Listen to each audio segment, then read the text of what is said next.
Hi everyone, I'm Nick Pugh. I'm a pre-sales technical consultant with Audigital, and I'm going to share with you today a mobile workflow using the Kofax AutoStore and Kofax Business Connect product.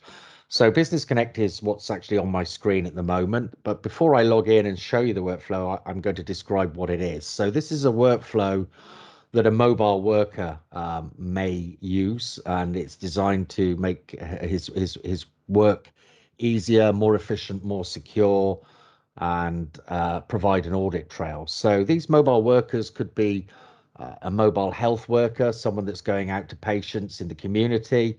It could be a security officer doing his rounds, or that kind of thing. So these kind of processes currently, without a digital transformation product such as we're going to show you now, would probably be conducted by writing things down on a piece of paper and then scanning it at the end of the shift or the end of the week. Very labor intensive, very inaccurate, and generally not such a clever use of someone's time. So let's get into the workflow. So we're going to log in to Business Connect, which I'm doing now.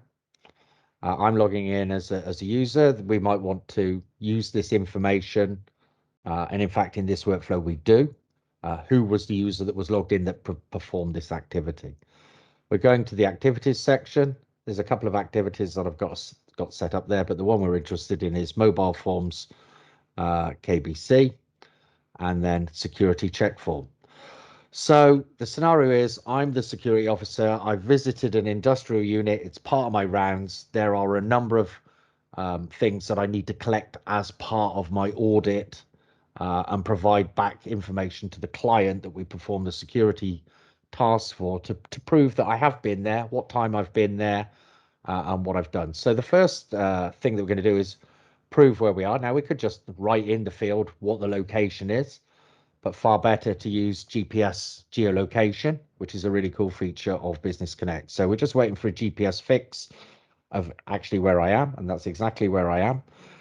It can record the Google Street address or the GPS coordinates or the longitude, latitude. The choice is entirely yours. There are some fields here called tag 1, tag 2, tag 3. So this is to simulate that on the fire exit, there's a barcode, yeah, with a tag, yeah, to prove that I was at that location, to prove that I've gone to the door. So we're going to simulate reading the tag, and I'm just using a barcode on a video case because I don't have one on a door here. So that was the tag on the fire door.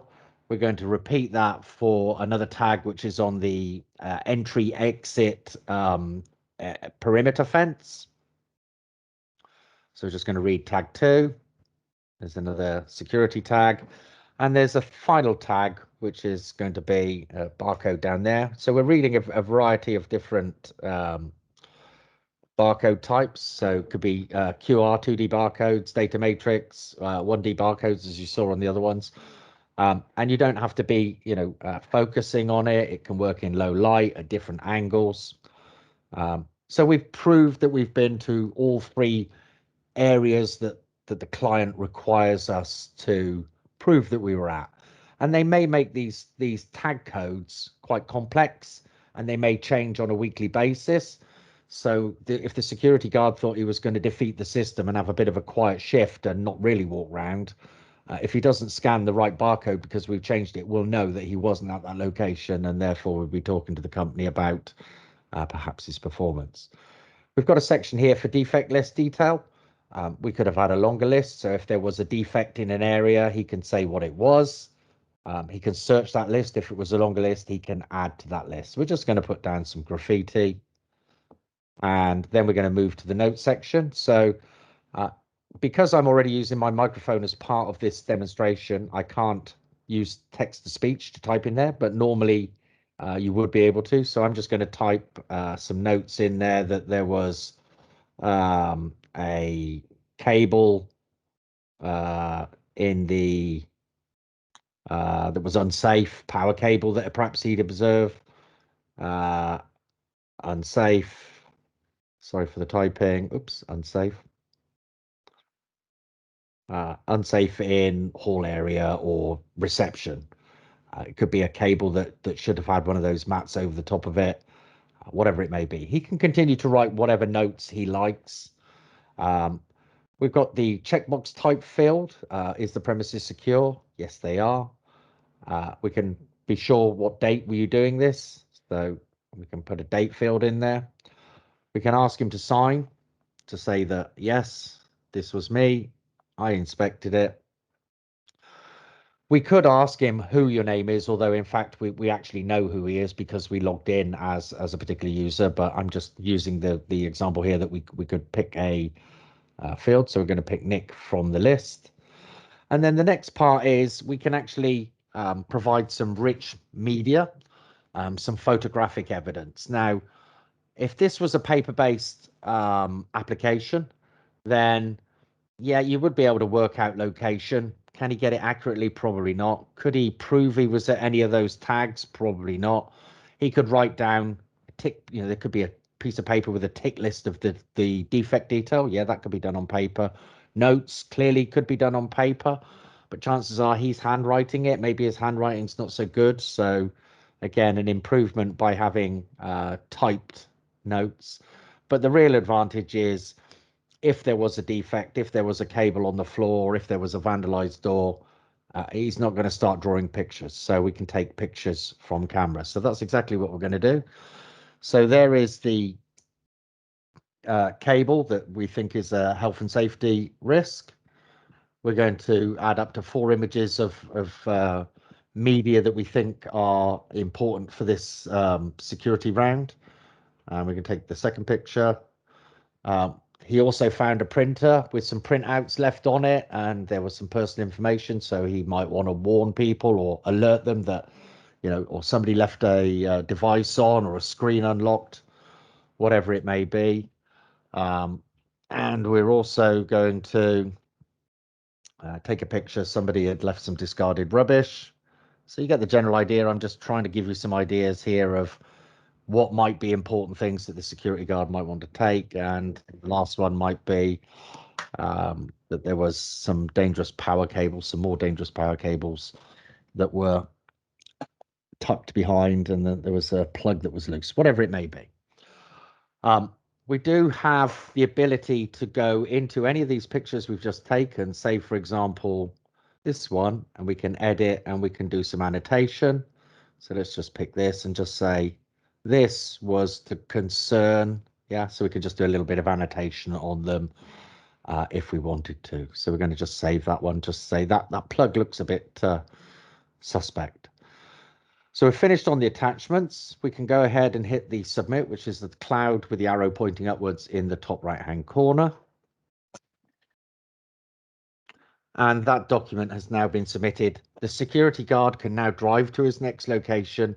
He doesn't have the burden of collecting that information on pieces of paper, going to the office at the end of his shift, submitting it, someone having to scan those documents, and not have that rich media that activity provided. So I'm just going to switch to the back-end processing now. So just going to switch and share my screen, which is a virtual machine over here. So let's just close that down, and then we'll just get back to where we want to be.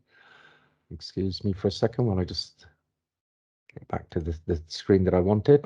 We'll come to that in a minute. Let's have a look at we'll come to that in a sec. Let's take a look at the output that's already now been generated, and we can talk about that. So, yep, that's the folder. The date and timestamp of that folder indicates that is the folder that we've just run. So 06, 17th of the 6th, 21 at 15:32. We can control how these folders are named. It could be being the information that we've just collected that's been submitted, and we'll show you what's been submitted in a second. Doesn't just have to go to file folder. It could go straight into SharePoint. It could go into any number of content management systems, DocuWare, DocuShare, ETVault, Documentum, Box, Google Drive, OneDrive, whatever repository you want. And we also have the ability to create custom connectors using our Doc2Connect team to facilitate a connection into a connector that AutoStore doesn't natively support. So here's the folder. Here's all the files. So the individual files, the individual photographs are there if we want them, on their own.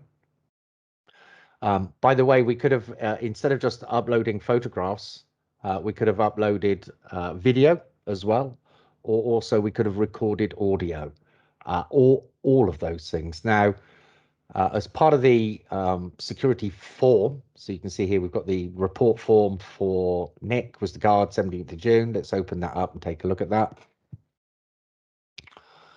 And you can see that we've put, it's kind of like, well, we're using forms overlay to do this. So we've taken the variable fields, the data fields that we collected in the form, and we've positioned them onto a template effectively. So this was the address that we did the security check at. This was tag 1, tag 2, tag 3, defect list, plenty of room for notes. We could ask multiple fields, secure, needs attention, whatever it is. We've got the signature, and on the second page, we've got the images that were part of the report. So the cable that was looking dangerous, the bottle that was left on the floor, the plug that looked slightly unsafe, and the output on the printer. In addition to the images and the form that's been overlaid with the variable data, it may be required that you have just the data on its own. So this is a very concise text file with just the data. It doesn't have the the layout, but again, this may be required to be ingested into some business application or system. It could have been generated as an XML file. So just give you an idea of what that process looked like and how it was designed and how it was built. So within our web capture application, which is essentially what Business Connect uses, we have our activities. So there's our mobile security check. There are, I'm just going to move that over there so we have a little bit of room.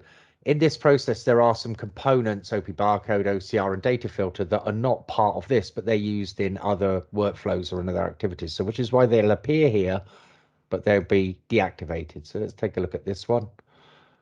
So in our fields, very simple to set up. You give your fields names. You have display names, which in my case, they're all virtually the same. Display name is what appears on the application on Business Connect. The name field is what we know it as a RRT, runtime replacement tag.